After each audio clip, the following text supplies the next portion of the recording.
नमस्कार, मैं हूं आपके साथ मयंक। आज 24 तारीख है। पिछले 12 घंटे के अंदर ईरान, अमेरिका और इजराइल से जुड़े सारे अपडेट्स मैं आपको बताऊंगा। लेकिन एक बेहद अहम सवाल जिससे हम शुरुआत कर सकते हैं कि अगर अमेरिका और ईरान के बीच वाकई एमओयू पर बात आगे बढ़ रही है और हालात बेहतर हो रहे हैं, तो फिर ईरान ने अचानक एक बड़ी जंगी तैयारी क्यों शुरू कर दी है? क्यों डिफेंस सिस्टम्स फायर किए जा रहे हैं और बड़ी मिसाइल्स के टेस्ट हो रहे हैं? क्या ईरान इस बात को जानता है कि ये जो शांति दिखाई दे रही है ये आने वाले तूफान के पहले की शांति है और कुछ ही दिनों बाद एक बार फिर जंग छिड़ सकती है, एक बार फिर धोखा हो सकता है? आखिर क्या वजह है कि ईरान के बड़े कमांडर्स, ईरान की सेना इस बात की तैयारी में जुटी हुई है कि किसी भी वक्त हमला हो सकता है? इस पर हम डिटेल से बात करेंगे, लेकिन शुरुआत करते हैं इस वक्त की सबसे अहम खबर के साथ। देखिए, पिछले 24 घंटे के अंदर दो बेहद अहम बयान आए हैं और ईरान को सलाह देते हुए ये बयान आए हैं। देखिए, पहला बयान आया है नॉर्थ कोरिया के शासक किम जोंग उन की तरफ से और दूसरा बेहद अहम बयान आया है रूस के राष्ट्रपति व्लादिमीर पुतिन की तरफ से। और ये दोनों ही मानो ईरान के एटमी पावर को लेकर एक बेहद अहम और बड़ी बात कह रहे हैं। देखिए, सबसे पहले बात करते हैं हम किम जोंग उन की। नॉर्थ कोरिया के शासक किम जोंग उन ने एक प्रोग्राम के दौरान जिसमें वो मिलिट्री के अधिकारियों को संबोधित कर रहे थे, उसमें उन्होंने एक बेहद अहम बात कही। किम जोंग उन की तरफ से कहा गया कि पिछले चंद महीनों के अंदर ईरान को लेकर अमेरिका की जो पॉलिसी देखने को मिली, जो एग्रेशंस देखने को मिले, जंग देखने को मिली, उसके बाद नॉर्थ कोरिया ने बड़ा फैसला लिया है। नॉर्थ कोरिया ने अपने एटमी हथियारों को तेजी से बढ़ाना शुरू कर दिया है। किम जोंग उनका कहना है कि अमेरिका और इजराइल जैसे देशों का सिर्फ एक इलाज है कि देश के एटमी पावर को बढ़ाया जाए, एटमी शक्ति को बढ़ाया जाए, ताकि अमेरिका और इजराइल जैसे देश हमला ना कर सके। देखिए, ये बेहद अहम बात है जो किम जोंग उन कह रहे हैं। किम जोंग उन ने एक बात और कही कि आजकल जो राष्ट्रवाद की परिभाषा अमेरिका और इजराइल जैसे देशों में देखने को मिल रही है, यूरोप के कुछ देशों में देखने को मिल रही है, ये बेहद खतरनाक है। और इस विचारधारा के चलते कई देशों पर हमले की कोशिश हो रही है, हमले हो रहे हैं। यही ईरान के साथ भी हुआ। जिस तरह से ईरान को निशाना बनाया गया, ऐसे हालात में किसी भी देश की सुरक्षा का सिर्फ एक रास्ता है, वो ये है कि न्यूक्लियर डिटरेंट हासिल किया जाए, एटमी शक्ति को बढ़ाया जाए, ताकि ऐसे देश हमला ना कर सके। किम जोंग उन का ये बयान इस ओर इशारा कर रहा है कि आने वाले चंद दिनों के अंदर नॉर्थ कोरिया की तरफ से अपने हथियारों के कार्यक्रम को, खास तौर पर एटमी हथियारों को तेजी से आगे बढ़ाया जाएगा। और किम जोंग उन ने इसका खुला ऐलान भी कर दिया है। उन्होंने अपनी सेना को ये आदेश दे दिए है कि जो मिसाइल प्रोग्राम है उसको तेजी से आगे बढ़ाया जाए, लॉन्ग रेंज मिसाइल्स बनाई जाए, साथ में एटमी जो हथियार हैं इनको भी तेजी से आगे बढ़ाया जाए, इससे जुड़े रिसर्च को तेज किया जाए। देखिए, ये बेहद अहम बयान है और एक प्रकार से इसे ईरान के लिए एक बड़ी सलाह माना जा रहा है। दूसरे शब्दों में किम जोंग उन ये कह रहे हैं कि ईरान को भी अपनी सुरक्षा के लिए एटमी पावर हासिल करना चाहिए, इसके अलावा और कोई चारा नहीं है और कोई रास्ता नहीं है। जब तक एटमी हथियार नहीं होंगे, जब तक न्यूक्लियर बॉम्ब नहीं होगा, तब तक हमले जारी रहेंगे, धोखा होता रहेगा। देखिए, ये बयान नॉर्थ कोरिया की तरफ से आया, किम जोंग उन की तरफ से आया, जो सीधा सीधा ईरान के मुद्दे पर बोलते दिखाई दिए। अब इस बयान के चंद घंटों बाद ही रूस के राष्ट्रपति व्लादिमीर पुतिन की तरफ से भी एक बेहद अहम अहम बयान आया। देखिए, व्लादिमीर पुतिन भी एक सेना से जुड़े कार्यक्रम को संबोधित कर रहे थे और उस दौरान उन्होंने कुछ ऐसी बातें कही जो इस ओर इशारा कर रही है कि आने वाले वक्त में जल्द ही एक बड़ी जंग छिड़ सकती है। देखिए, उन्होंने कहा, वो नेटो देशों की तरफ इशारा करते हुए कह रहे थे, रूस की तरफ से ये कहा गया, पुतिन की तरफ से ये कहा गया कि ऐसा लग रहा है कि नेटो के देश, उन्होंने ट्रम्प का अमेरिका का नाम नहीं लिया, लेकिन उनके कहने का मतलब अमेरिका से भी था। ये सीधा हमला ट्रम्प पे माना जा रहा है।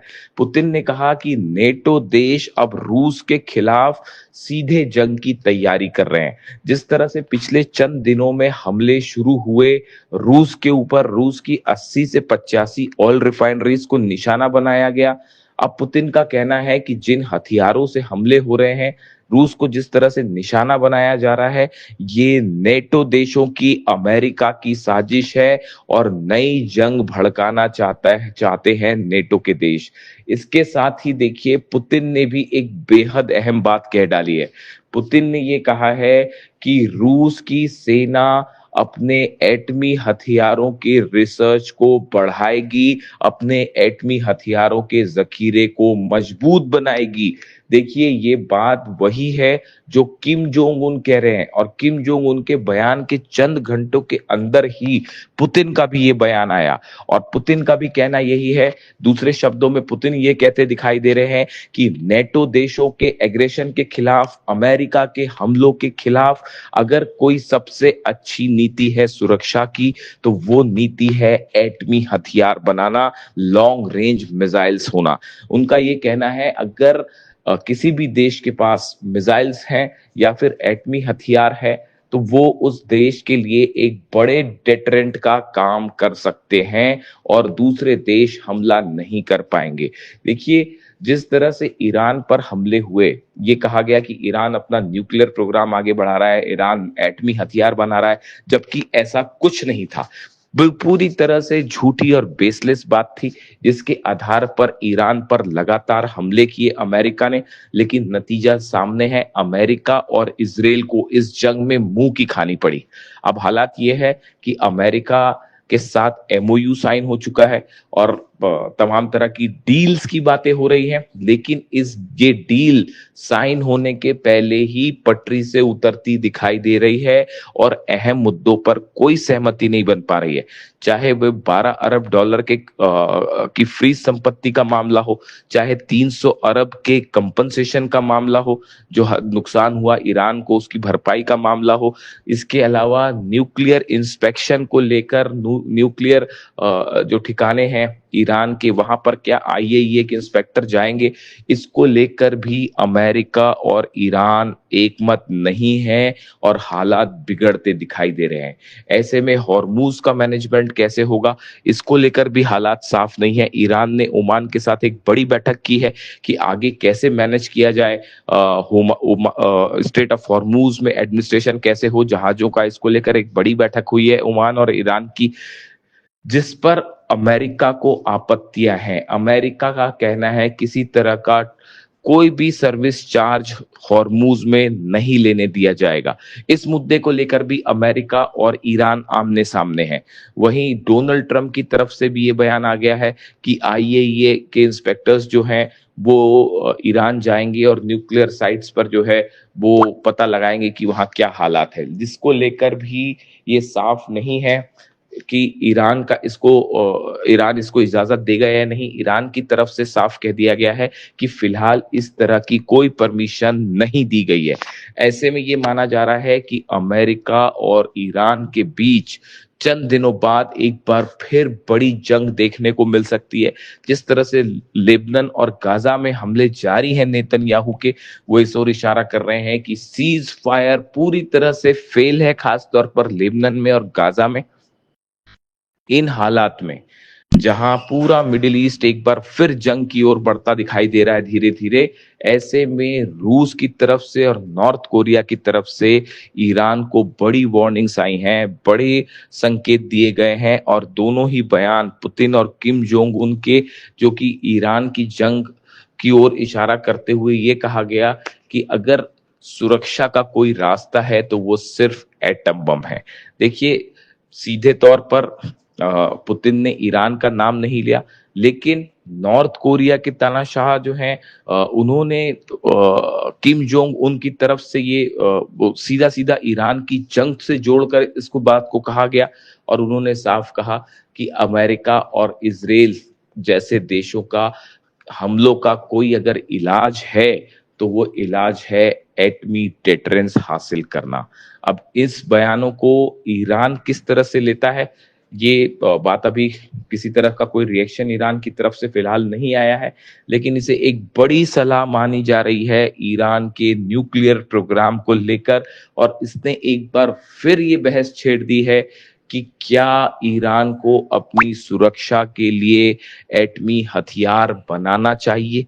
क्या जब तक ईरान के पास एटमी शक्ति नहीं होगी तब तक बार बार अमेरिका और इजराइल धोखा करते रहेंगे, डील के नाम पर दगाबाजी होती रहेगी और मौका देखते ही फिर से ईरान पर हमला होगा। इन हालात में क्या किम जोंग उन की सलाह ईरान को माननी चाहिए और न्यूक्लियर हथियार की दिशा में आगे बढ़ना चाहिए? ये वो सवाल है जो एक बार फिर सोशल मीडिया में चर्चा का मुद्दा बना हुआ है। इससे जुड़ा जो भी अपडेट होगा वो आप तक पहुंचाएंगे। वीडियो कैसा लगा कमेंट करके जरूर बताइए। Thank you so much.